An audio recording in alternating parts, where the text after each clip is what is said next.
শত্রু কি আপনাকে বেশি কষ্ট দিতেছে? আপনার পেছনে শত্রু লেগে আছে, আপনাকে তিলে তিলে লাইফটা শেষ করে দিতেছে। শত্রু অনেক শক্তিশালী, আপনি কোনোভাবেই পেরে উঠতেছেন না। আচ্ছা থামুন ভাই, কোরআনুল কারীম থেকে ছোট্ট একটা আয়াত আপনাকে শিখিয়ে দেব। আজকের নিয়ম অনুযায়ী যদি আমলটি করতে পারেন, আল্লাহ পাক রব্বুল আলামিন আসমান থেকে ফায়সালা করে দিবেন, শত্রু কোনোভাবে আপনার ক্ষতি করতে পারবে না। শত্রুকে আল্লাহ পাক রব্বুল আলামিন ধ্বংস করে দিবেন। আপনি যদি একটা গুরুত্বপূর্ণ আমল শিখতে চান, তাহলে আমি আপনাকে বলবো আপনি কিন্তু অত্যন্ত গুরুত্বপূর্ণ ভিডিওর মধ্যে এড হয়ে গেছেন, স্কিপ করবেন না। কেননা শত্রুর কারণে দেখা যাচ্ছে অনেক সময় মানুষ লাইফে জীবনে অনেক বড় বড় বড় বড় ক্ষতির সম্মুখীন হয়ে থাকে। এমনকি সমাজে দেখা যাচ্ছে আপনি একটু ভালো খাবেন, ভালো পড়বেন, নিজের বাবার ভাই বাবার সাথে দুশ্মনী করে, ঠিক না? ভাই ভাইয়ের সাথে শত্রু হয়ে গেছে, দুশ্মনী করে। চাচা চাচার বিরুদ্ধে লেগে গেছে, দাদা দাদার বিরুদ্ধে লেগে গেছে, হ্যাঁ বাবা দেখা যাচ্ছে মায়ের বিরুদ্ধে লেগে গেছে।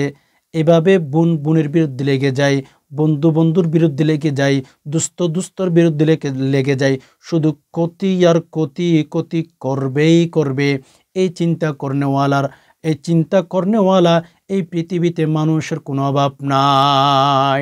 শত্রু শত্রু কেন রে ভাই? আপনি কোনো মানুষের পেছনে শত্রু দামি করার আগে, ক্ষতি করার আগে একটা বার চিন্তা করবেন, যে ব্যক্তিটার ক্ষতি করার আপনি চিন্তা করতেছেন, ওই ব্যক্তিটা আপনার লাইফের জন্য কত কিছু করেছেন। মানুষের দোষ দেখবেন না, মানুষের গুণ দেখবেন।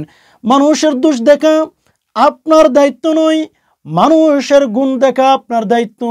মানুষের দোষগুলো হয়তো এমন হতে পারে ওই ব্যক্তি একসময় দোষ করেছিল, ভুল করেছিল, আল্লাহ পাক রব্বুল আলামিনের কাছে তওবা করে হয়তো এখন সে ভালো হইয়া গেছে।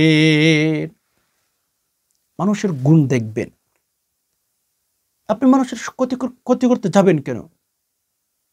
মুহাম্মদুর রাসূলুল্লাহ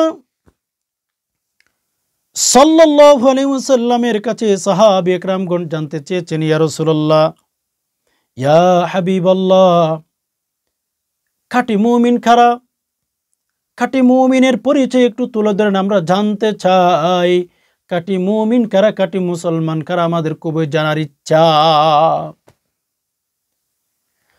রাসূলুল্লাহ সাল্লাল্লাহু আলাইহি সাল্লাম তখন হাদিস বর্ণনা করলেন সাহাবীদেরকে, যত উপস্থিত সাহাবী ছিলেন সবাইকে নিয়ে।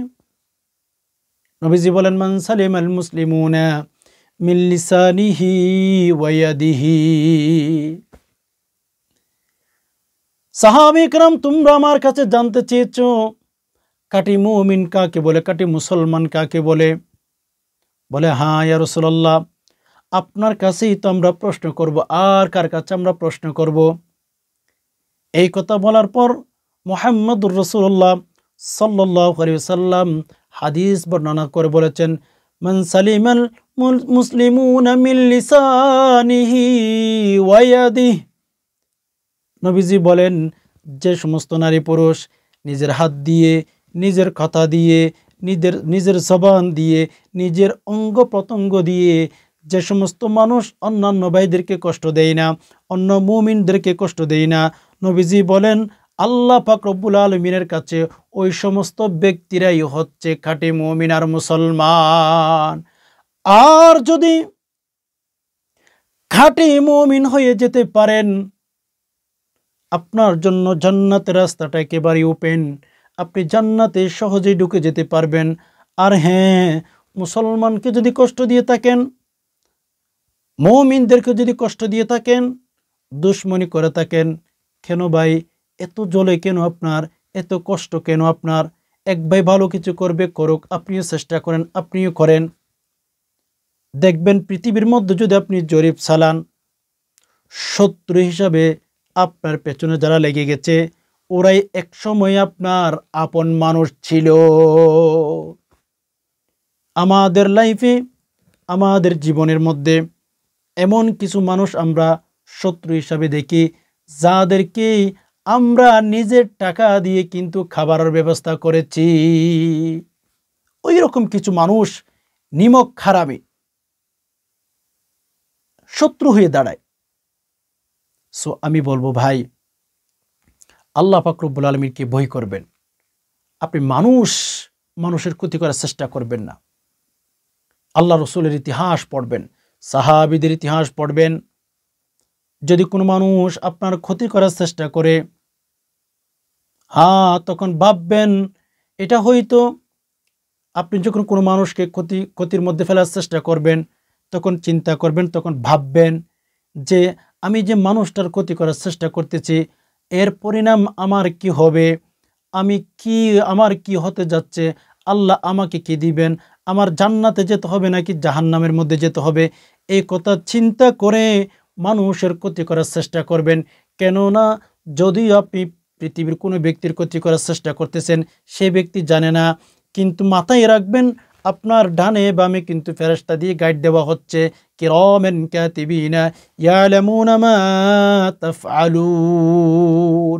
সম্মানিত দুইজন ফেরেশতা আপনার কর্মগুলো লিপিবদ্ধ করতেছে। আজকে যদিও কোনো মানুষের পেছনে লেগে পার পেয়ে গেছেন, যদিও আপনি আজকে কোনো মানুষের পেছনে লেগে একটু ভালো আছেন, একটা কথাই মাথায় রাখবেন, কিরামান কাতিবিনা ইয়ালামুনা মা তাফআলুন। এই যে ফেরেশতাগুলো আপনার কর্মগুলো লিখে ফেলতেছেন, আর আপনি যদি ওই ফেরেশতার তালিকাটা দেখতেন, কখনো পৃথিবীর কোনো মানুষের ক্ষতি করার চেষ্টা করতেন না। আল্লাহ পাক রব্বুল আলামিন কিয়ামতের ময়দানে সব কিন্তু আপনাকে দেখিয়ে ফেলবেন।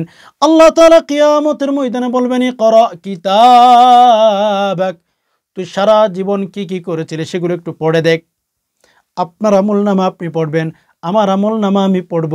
তাহলে বোঝা যায় আল্লাহ পাক রব্বুল আলামিন যেই দিন আমাদেরকে আমলনামা দিবেন, সেই দিন কিন্তু আমরা আশ্চর্য হয়ে যাব, তাজ্জুব হয়ে যাব।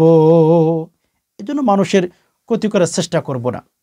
ওকে, ইনশাল্লাহ আমরা যদি মানুষের ক্ষতি করার চেষ্টা নাই করতে পারি, আল্লাহ আমাদেরকে রহম করবেন, দয়া করবেন। তো যাই হোক, সম্মানিত দিনী ভাই বোন, দেখতেছেন আপনার পেছনে অনেক শত্রু আছে, লেগে আছে অনেক শত্রু। কি করবেন এখন? আপনি কোরআনুল কারীমের কাছে যাবেন, ছোট্ট একটা আয়াত তেলাওয়াত করবেন। ছোট্ট একটি আয়াতের কারণে, ছোট্ট একটি আয়াতের বদলার কারণে আল্লাহ পাক রব্বুল আলামিন আপনাকে হেফাজত করবেন। পৃথিবীর এমন কোনো শত্রু নাই আপনার ক্ষতি করবে। একদিনের ভেতরে কিন্তু আপনি শত্রুকে শায়েস্তা করতে পারবেন, একদিনের ভেতরে শত্রু ধ্বংস হয়ে যাবে ইনশাআল্লাহ। দেখতেছেন আপনার পেছনে শত্রু আর শত্রু শুধু ক্ষতি করার চেষ্টা করতেছে। ওই সময়ের মধ্যে কোরআনুল কারীমের আমলটি করবেন। প্রথম নাম্বারে আপনি উযু করে নেবেন। আমি যেই পদ্ধতিতে আমলটির কথা আপনাকে শিখিয়ে দিচ্ছি, বলে দিচ্ছি, ওই নিয়মে আপনি আমলটি করবেন। প্রথম নাম্বারে আপনি উযু করে নেবেন, কিবলামুখী হয়ে বসবেন।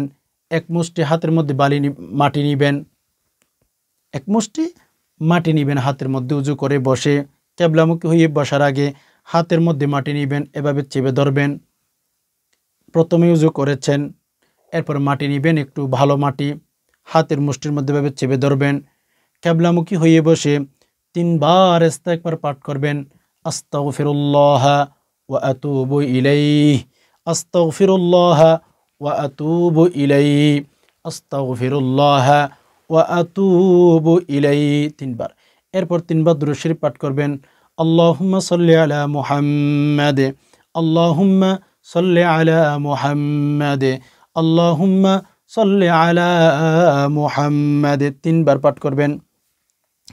এরপরে আপনার পেছনে যে শত্রু লেগে আছে, ওই শত্রুর মা বাবার নাম ধরে শত্রুর দিকে খেয়াল করে মাটিতে ফু দিবেন। ওকে, মাটিতে ফু দিবেন শত্রুর নাম মনে করে। এরপরে কোরআনুল কারীমের একটি আয়াত আপনার 7 বার তেলাওয়াত করতে হবে, সূরাতুল কমরের। আপনি যদি চান সূরাতুল কমরের কোরআনুল কারীম খুলবেন, কোরআনুল কারীম খুলে সূরাতুল কমরের মধ্যে যাবেন। আপনি সেখানে গিয়ে আয়াতটি 7 বার তেলাওয়াত করবেন। বিসমিল্লাহির রহমানির রহিম, সাইয়ুহজামুল জামউ ওয়া ইউওয়াল্লুনা দুবুর। খেয়াল করুন, সাইয়ুহজামুল জামউ ওয়া ইউওয়াল্লুনা দুবুর।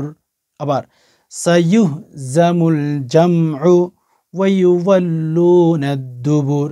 বিসমিল্লাহ সহ, বিসমিল্লাহির রহমানির রহিম। সহি শুদ্ধ করে, সাইয়ুহজামুল জামউ ওয়া ইউওয়াল্লুনা দুবুর, সাইয়ুহজামুল জামউ ওয়া ইউওয়াল্লুনা দুবুর।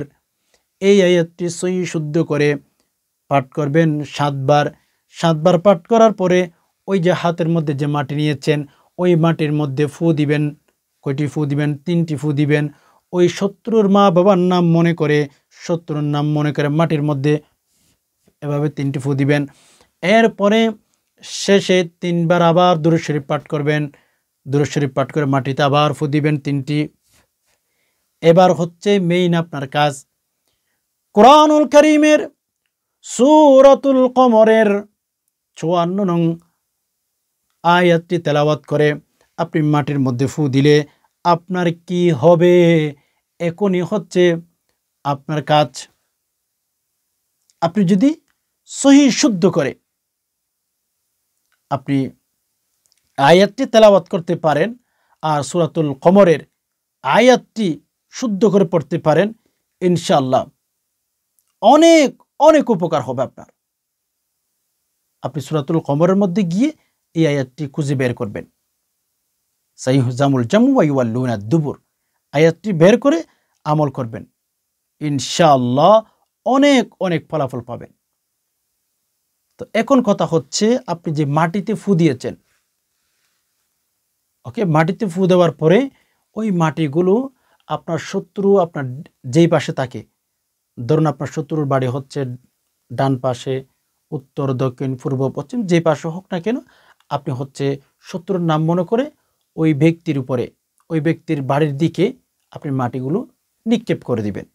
ইনশাআল্লাহ একদিনে শত্রু শায়েস্ত হয়ে যাবে। আপনাকে আল্লাহ তাআলা হেফাজত করবেন শত্রুর ক্ষতি থেকে। আপনি চিন্তাও করতে পারবেন না, ভাবতেই পারবেন না, আল্লাহ চাইলে পারেন। এই জন্য শত্রুকে দমন করার জন্য একদিনের মধ্যে আপনি এই আমলটি করবেন, ইনশাআল্লাহ ঠকবেন না। অনেক অনেক উপকার আল্লাহ তাআলা আপনাকে দিবেন। আশা করি বিষয়টি বুঝতে পেরেছেন। আল্লাহ সুবহানাহু ওয়া তাআলার কাছে দোয়া করি, যে সমস্ত ভাই বোন সময় দিয়ে সবর করে আমার এই ভিডিওটি দেখেছেন, আল্লাহ পাক আপনাদের সবাইকে ভালো রাখুক, সুস্থ রাখুক, দোয়া করি। বিশেষ করে অনেক ভাই বোন আল্লাহ অশান্তিতে আছে, শত্রুর ক্ষতির মধ্যে আছে, আল্লাহ সবাইকে হেফাজত করুন, আমিন। আজকে এই পর্যন্তই, দেখা হবে অন্য কোন ইসলামিক ভিডিওতে। ততক্ষণ পর্যন্ত আল্লাহ পাক আমাদের সবাইকে ভালো রাখুক, সুস্থ রাখুক, আমিন। হাদা মা ইনদি ওয়ালিল মিনদাল্লাহ আলাইহি তাওয়াক্কালতু ওয়া ইলাইহি উনীব। আসসালামু আলাইকুম ওয়া রাহমাতুল্লাহি ওয়া বারাকাতুহু।